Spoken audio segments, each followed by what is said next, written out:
एक बार अल्लाह के रसूल सल्लल्लाहु अलैहि वसल्लम फरमाते हैं, मेरे जाने के बाद 30 साल तक उम्मत में खिलाफत रहेगी, फिर उसके बाद मोनार्की यानी जोर जबरदस्ती वाली बादशाहत शुरू हो जाएगी। तो जब मुसलमानों ने मक्का को पूरी तरह से फतह कर लिया, तो मक्का में कुछ ऐसे लोग भी थे जो मुसलमानों से बगावत तो चाहते थे, लेकिन मुसलमानों की रूब, दबदबा और उनके औरा को देखकर डर गए और इस्लाम कबूल कर लिया।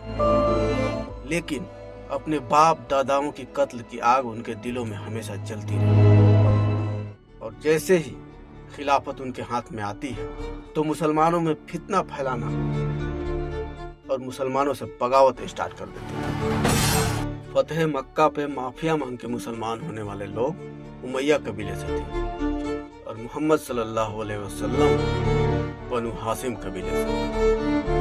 ये दोनों कबीले आपस में एक दूसरे के हमेशा दुश्मन रहे। लेकिन यहाँ पे सबसे इंटरेस्टिंग बात यह है, ये आपस में दुश्मनी रखने वाले दोनों कबीले एक ही नस्ल से थे।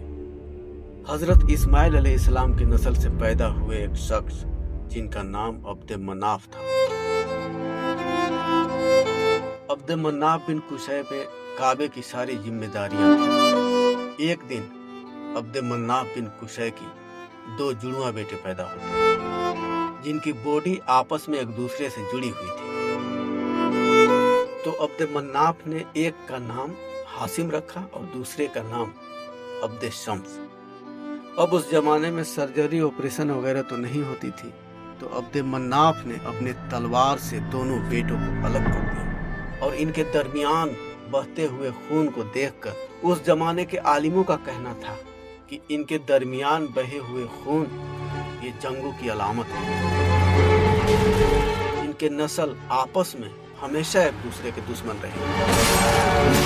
जैसे ईमान लाने से पहले अबू सुफियान ने मोहम्मद सल्लल्लाहु अलैहि वसल्लम से जंगें की और अमीर माविया ने शेर खुदा हजरत अली रज़ियल्लाहु ताला अन्हु से और यजीद बिन माविया ने हुसैन रज़ियल्लाहु ताला अन्हु से।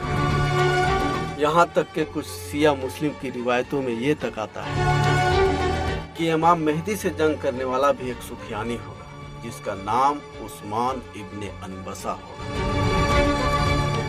लेकिन ये सारे लोग ऐसे नहीं थे। कुछ ऐसे लोग भी थे उमैया कबीले के अंदर जिन्होंने इस्लाम कबूल करने के बाद इस्लाम को बुलंदियों तक लेकर के गए और मुसलमानों के साथ बहुत सारी जंगें लड़ी। सब्सक्राइब